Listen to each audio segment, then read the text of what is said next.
Virus corona atau Severe Acute Respiratory Syndrome Coronavirus 2 adalah virus yang menyerang sistem pernapasan. Penyakit karena infeksi virus ini disebut COVID-19. Virus corona bisa menyebabkan gangguan pada sistem pernapasan, pneumonia akut, serta kematian. Severe Acute Respiratory Syndrome Coronavirus 2, yang lebih dikenal dengan nama virus corona, adalah jenis baru dari coronavirus yang menular ke manusia.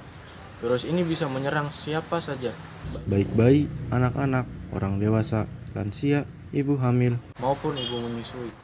Infeksi virus ini pertama kali ditemukan di kota Wuhan, Cina, pada akhir Desember 2019. Virus ini menular dengan cepat dan telah menyebar ke wilayah lain di Cina dan ke berbagai negara, termasuk Indonesia. Hal ini membuat beberapa negara di luar negeri menerapkan kebijakan untuk memberikan lockdown dalam rangka mencegah penyebaran virus corona.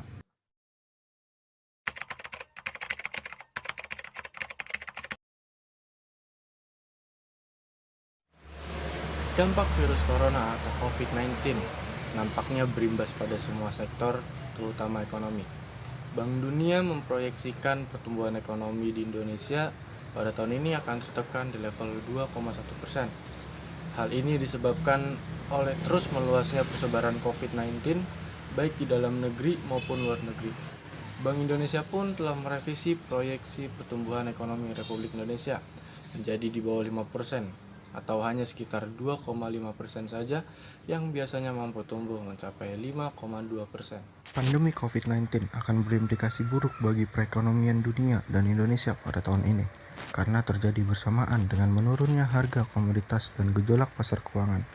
Inflasi yang terjadi di tahun ini pun diproyeksi akan mengalami peningkatan ke level 3%, karena ketatnya pasokan pangan dan depresiasi mata uang yang diperkirakan dapat diimbangi Sebagian oleh penurunan harga bahan bakar dan subsidi, serta subsidi tambahan untuk listrik dan pangan. Namun, pada tahun 2021, inflasi diyakini kembali ke level normal, yaitu 2,8%. Sementara itu, berbeda halnya dengan inflasi. Segi pendapatan ekspor pariwisata dan komoditas diperkirakan terjadi penurunan, yang menyebabkan defisit transaksi berjalan mencapai 2,9% dari produk domestik bruto pada tahun 2020. Seperti pada laporan World Bank yang bertajuk East Asia and the Pacific in the Time of COVID-19 pada hari Selasa tanggal 31 Maret 2020 lalu menyatakan, meski sempat tertekan di tahun ini, pertumbuhan ekonomi Republik Indonesia akan kembali rebound di kisaran 5,4% pada 2021 mendatang. Hal ini seiring dengan tingkat permintaan agregat yang kian stabil.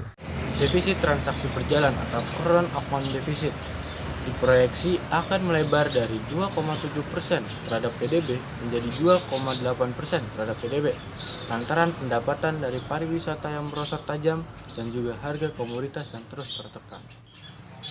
Prospek pertumbuhan ekonomi dunia juga menurun akibat terganggunya rantai penawaran global, menurunnya permintaan dunia, dan melemahnya keyakinan pelaku ekonomi.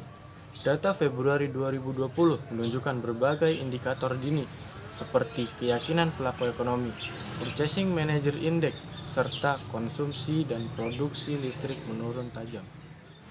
Pasca berakhirnya wabah COVID-19, perekonomian global diperkirakan kembali meningkat pada tahun 2021 menjadi 3,7%, lebih tinggi dari perakiraan sebelumnya 3,4%. Bank Indonesia terus memperkuat koordinasi dengan pemerintah dan OJK untuk memonitor secara cermat dinamika penyebaran COVID-19 dan dampaknya terhadap Indonesia dari waktu ke waktu. Semoga pandemi ini dapat segera berakhir agar segala sektor dapat berjalan kembali seperti semula.